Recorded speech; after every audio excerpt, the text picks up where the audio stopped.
Greetings, everyone. My name is Zelda, now 24 years of age. I reside with my father and have been motherless since I was very young. My mom departed due to a severe ailment, leaving my dad and me to rely on each other. My formative years passed with affection and devoted attention from my dad. Dad is Clyde. He was both a parent and a caregiver, attempting to compensate for the deficiencies left by the absence of my mother. Life carried on calmly and routinely until one fateful day that altered everything. It all commenced when I reached 18, just entering college. That was a significant milestone in my life, signifying my growth and venturing out into the broader world. I still vividly recall the sensation of confusion when I first departed from my cherished home, left the sheltering embrace of my dad to confront a new life brimming with trials. I was merely a naive girl at that time, unaware of the intricacies of love or connections. My spirit was untainted and brimming with eagerness to discover, prepared to acquire all the novel experiences that college offered. In the initial days, everything was fresh and thrilling. I befriended numerous individuals from various places, exchanging unforgettable tales and recollections amidst the commotion of the lecture hall and the clamor of the dormitory. There were instances when I yearned for home intensely. Each time I pondered my father, my heart throbbed with an indescribable yearning. The vision of him caring for me, narrating tales about my mother on tranquil evenings, his eyes always melancholic but filled with affection, kept resurfacing in my thoughts. Everything appeared to be progressing effortlessly until that fateful day, a day I could never disremember. That was the instant that redirected my life, entirely transforming everything I understood. It was not solely a turning point in maturity, but also a substantial test of my convictions. I was no longer the guileless girl who only recognized happiness and uncomplicated matters. That day I embarked on my voyage of encountering intricate sentiments and circumstances that I was never equipped for.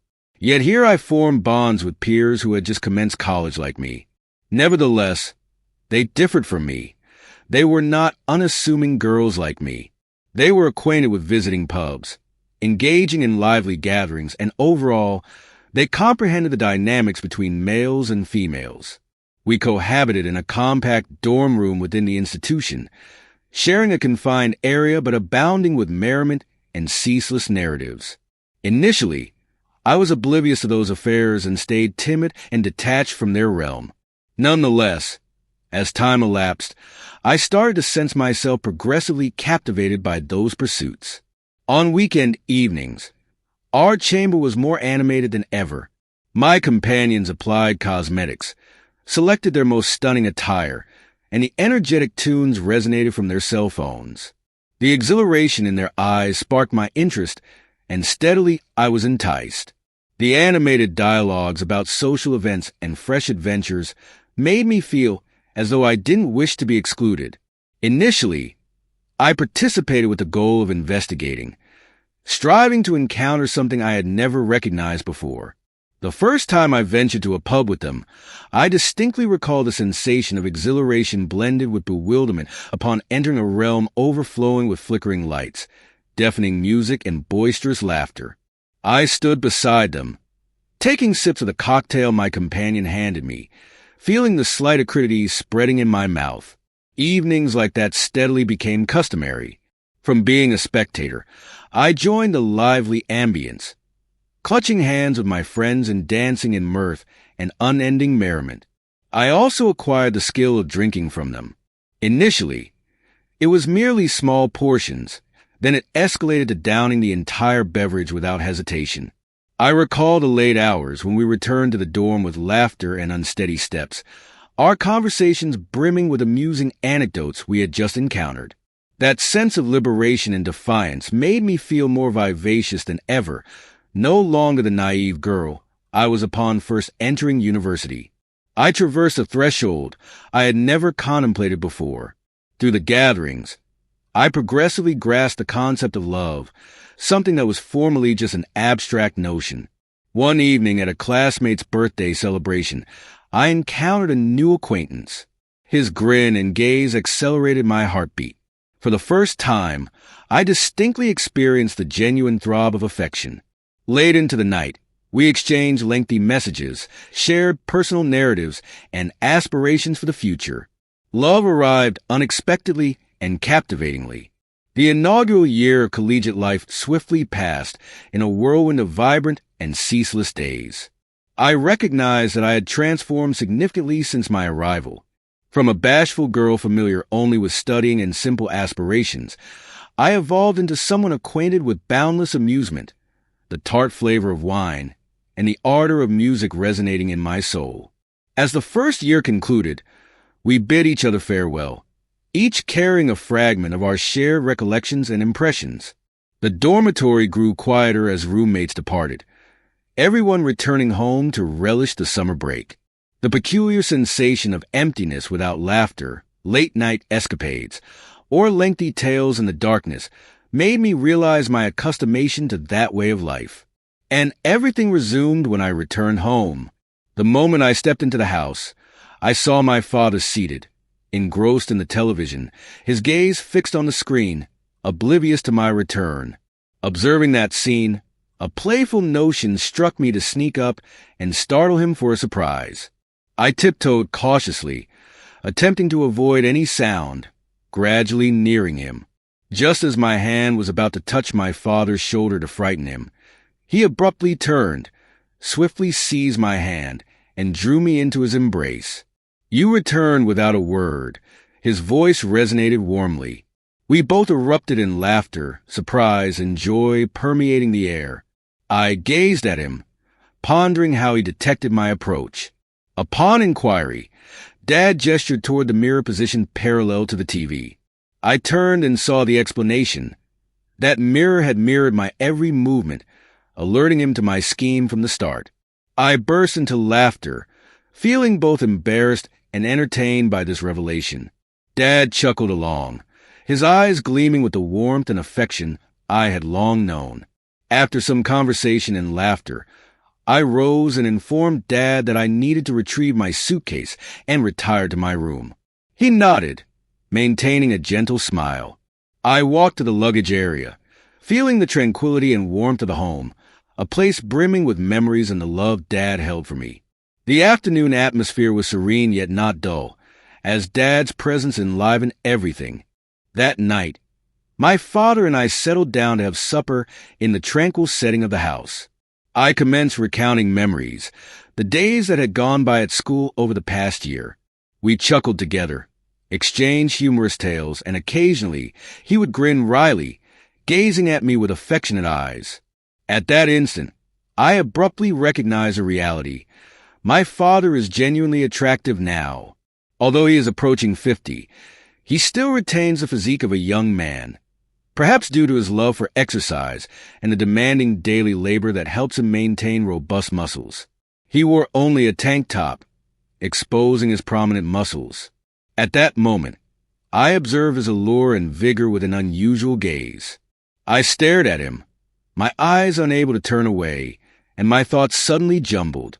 Abruptly, my father's stern voice roused me from my contemplations. "What are you pondering?" I jolted, smiled faintly, and shook my head. "Nothing. I'm not thinking about anything, Father." We looked at each other, smiling, and he said, "You've only been to school for a year, but you've transformed considerably." I nodded, smiling, and responded, "You've grown up, Dad." That night, as I lay in bed, the vision of my father's sturdy muscles surfaced in my mind, causing me bewilderment. I never imagined I would harbor such persistent thoughts about my father, but that image lingered, even when I shut my eyes. The following day, the blazing noon heat was intolerable.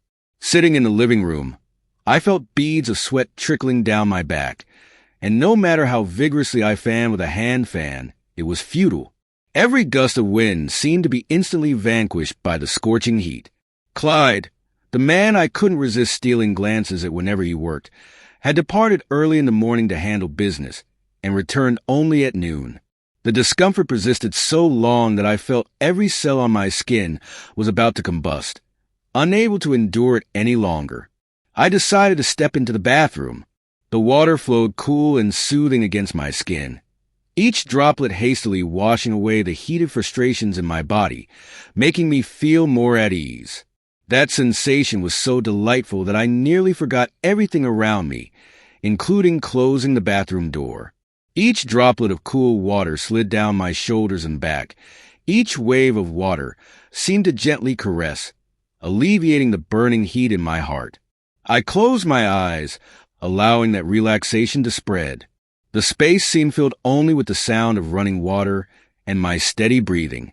My thoughts drifted back to the times I secretly watched Clyde from the window, observing him work intently, each movement assured, his eyes focused. Since starting university, something within me had shifted. The admiration I held for him gradually morphed into an intense emotion difficult to define. But then, an odd feeling suddenly overtook me, prompting me to open my eyes. The sensation that someone was standing there, watching intently. I turned my head and froze when I met Clyde's gaze.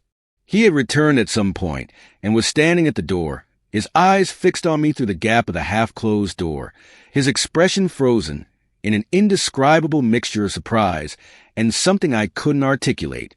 My heart pounded in my chest, my legs stiff and immovable. My breathing became erratic. A tense silence pervaded the space, with only the sound of running water remaining.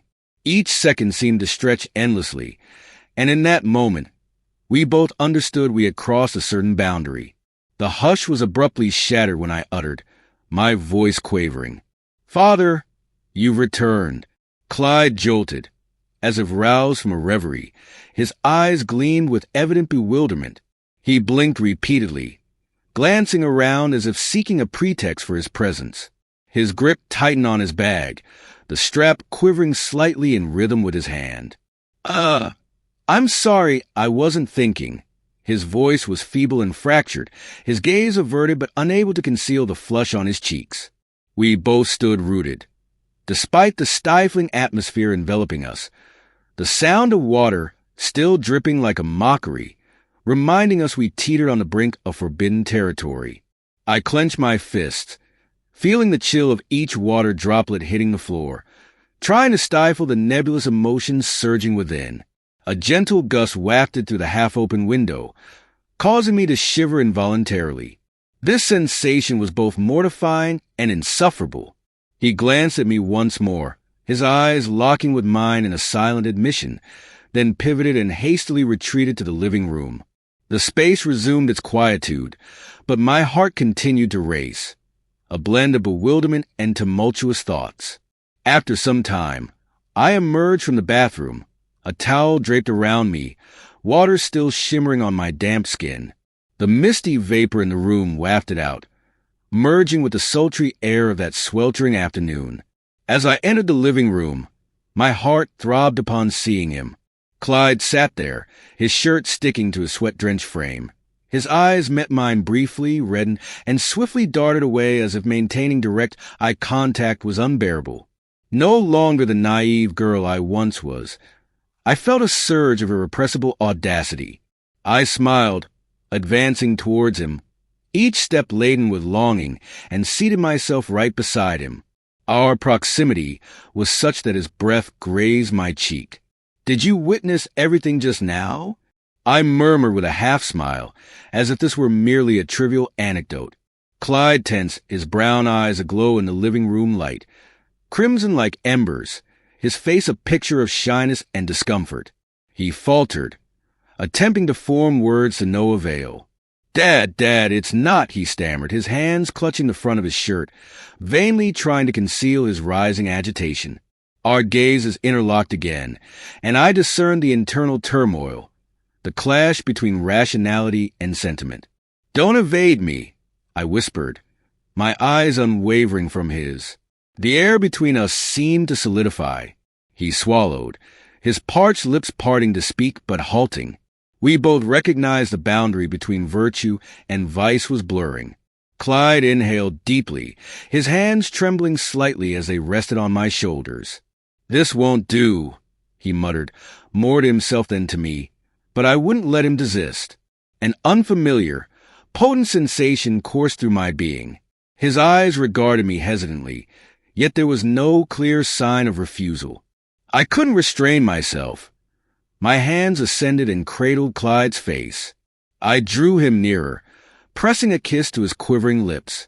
The astonishment rendered him rigid, but only momentarily. Soon, I felt his lips reciprocate, soft yet fervent.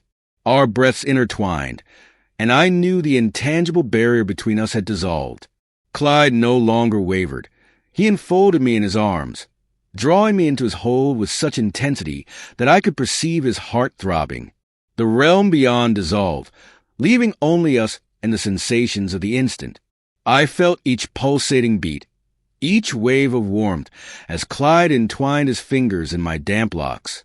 "I ought not to have," he murmured one final time, but his voice was overwhelmed by sentiment. I offered no response, merely gazed profoundly into his eyes where the gleam of capitulation shimmered. An instant later, we were both submerged in a prolonged, more ardent embrace, all restraints and logic forever swept away. From that juncture forward, all barriers between him and me were abolished. We hurried into each other's arms without any delay, as if the external world had ceased to be. In the ensuing days, the dwelling transformed into our sanctuary, where all apprehensions and reservations evaporated. Each time he stepped into the chamber, his smoldering gaze accelerated my pulse. I distinctly experienced every hurried breath, every vigorous gesture he made, as if eager to imprint his likeness upon me. Initially, the sensation of anxiety and dread of exposure lingered, but steadily, the fervor eradicated all concerns. We existed in a frenzy of ardor, each rendezvous a chance to lose ourselves in inseparable feelings. He possessed the skill to make me dismiss all else, elevating me to summits of ecstasy I had never known. The residence appeared illuminated, no longer a tranquil haven but a site bearing witness to the most intense, impassioned episodes between us. Days elapsed. Each afternoon as the soft sunbeams streamed through the window, I sat awaiting his return. Every faculty within me stirred at the sound of his footfall. The feeling of expectation made my heart quiver. Our encounters were not confined to the shadows. In shared mornings, our eyes converged meaningfully. I recognized I was deeply smitten and past the point of retreat. We persisted thus, clasping each other tightly through every instant until my graduation, as if time had paused, permitting only us to share the burning secrets within those walls. And now, I am uncertain if I can revert to former ways. The existence I once knew, formerly deemed serene, was eclipsed by this captivating liaison. I feel like an individual adrift in the tumult of emotions and recollections, no longer discerning right from wrong. Reflecting, I ponder if I can ever reclaim the purity and simplicity of those times, or if the remnants of those days will perpetually haunt me. Here lies my counsel to all. Refrain from yielding to enticements that may emerge from any source. Impetuous moments may deliver transient delight, but the cost might be your tranquility and future. When confronted with a juncture between prudence and emotion, question if it is worth relinquishing the cherished principles you have established. Treasure what you possess and ponder meticulously before committing to something that may culminate in remorse. Do not allow fleeting instances to eclipse the enduring future. Intense emotions can readily cause us to disregard long-term repercussions. The endurance of bonds is founded on trust, fidelity, and authenticity. Each choice bears ramifications, and the gnawing conscience is the most challenging to mend. Consider those around you, those who cherish you and yourself. Do not barter your serenity for an impulsive instant. Emotions are wondrous, yet can easily mislead if ungoverned. Be level-headed and resolute in every resolution you undertake.